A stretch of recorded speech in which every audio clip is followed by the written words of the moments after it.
away from taking up arms. So one might say that Sufism could be more pacifist in nature. But historically, that has actually not borne itself out. We've seen that actually some of the early modern jihadist movements that arose in Africa, for example, were also very much tied to Sufism, because Sufism also emphasizes unswerving devotion to and obedience to the will of God. So in a way, it depends on the branch or the type of Sufism. Is it a contemplative, introspective sort of Sufism that we're talking about, or is it an ethical, being out in the world sort of Sufism that we are talking about? For example, I talked to you about the figure earlier, Maulana Wahiduddin Khan. He is, definitely believes in a sort of mysticism, but has taken that in the pacifist direction. So I think the answer is 6 of one, half a dozen of the other on that one. But it's important to say, because I think people oftentimes in the West tend to think that Sufism automatically is kind of new age, fluffy, sit around and do rosaries all day long, and it's not really like that. It can be taken in all different directions. So it's not even old age and fluffy. So, Yeah. Dr. Garcia. I think in the Christian context, the mystic depends what historical period you're talking about. There were mystics in the Middle Ages that were supportive of the Crusades. And there were monasteries that became military monasteries based on a crusade mentality of eliminating all those that did not follow the Christian way. So I think overall, I don't think the dominant trend in mysticism has been the pacifist trend. But when you look at it historically, you find expressions of mysticism that would advocate type of crusades mentalities and just war mentalities as well.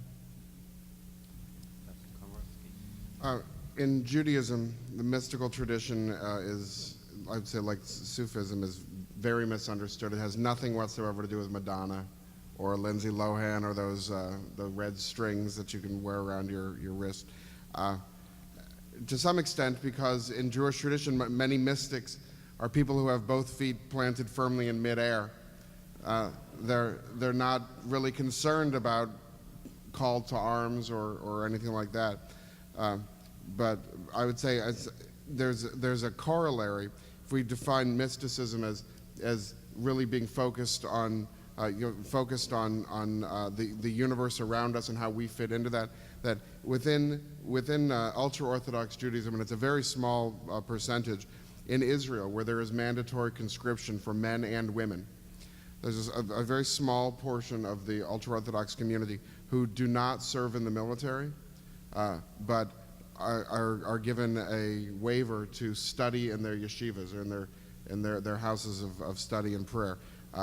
So we could say that is their mystical contribution, that they're communing with God or trying to get back to the source of oneness. But otherwise, in Judaism, mysticism is just a kind of a thread that runs through all of the other streams of Judaism, if I may mix my metaphors. There was a recent clarification in the news about what the Bush Doctrine is and was. We all know what it is now. So the question here is, what does the Bush Doctrine, how does the Bush Doctrine fit into the question of just war?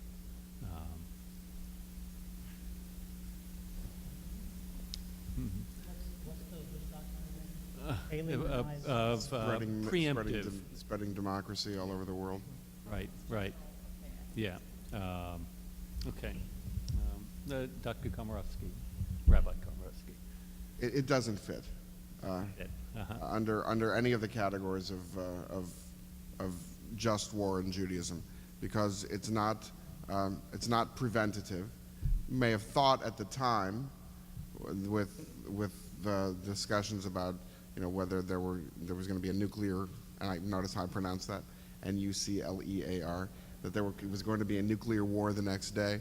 But otherwise, in Jewish tradition, a discretionary war, or a milchemet reshut, that is fought, that's not commanded, it has to be done in a certain way that that the Sanhedrin, or the High Court of 71 judges, must debate and approve that type of war. So the corollary today would be, I guess, a congressionally declared war, and it just doesn't fit. So you must acquit. What about Congress having, what about the fact that Congress was okay with the war? Yeah. How about if Congress okays it? If Congress okays it, but you find out that the justification for the war was false, then it's considered a discretionary war. Right. In the Christian tradition, it will follow something very similar. In principle, you are not to take a proactive approach to war. You might make an exceptional case if the preemptive war is conceived to bring greater good than evil. That is, if you perceive that there is serious harm to be done by not engaging in the war, then you might make it. But it is really an ultimate exception, so no, overall it wouldn't fit. Yeah, that's a really interesting question, because I think that there's a kind of disconnect between classical jihad theory and the way that the contemporary the way that Muslim states actually act. And the way that Muslim states actually act in areas of, of international relations is not necessarily set out according to Islamic legal principles exactly. So although, for example, classical theory assumes the instability of national boundaries and that the ruler may decide to, expand territory in a particular area, it seems to be accepted across the national boundaries seem to be accepted across the board by most Muslim states today. I mean, you have, you certainly have efforts to implement the Sharia within state boundaries, but overall the assumption is that you don't just go crossing state boundaries for no reason. I mean, that's the reason why even within the Muslim world, Iraq, Saddam Hussein's actions were considered inappropriate. And even if you look at classical theory, you wouldn't kind of go across the world to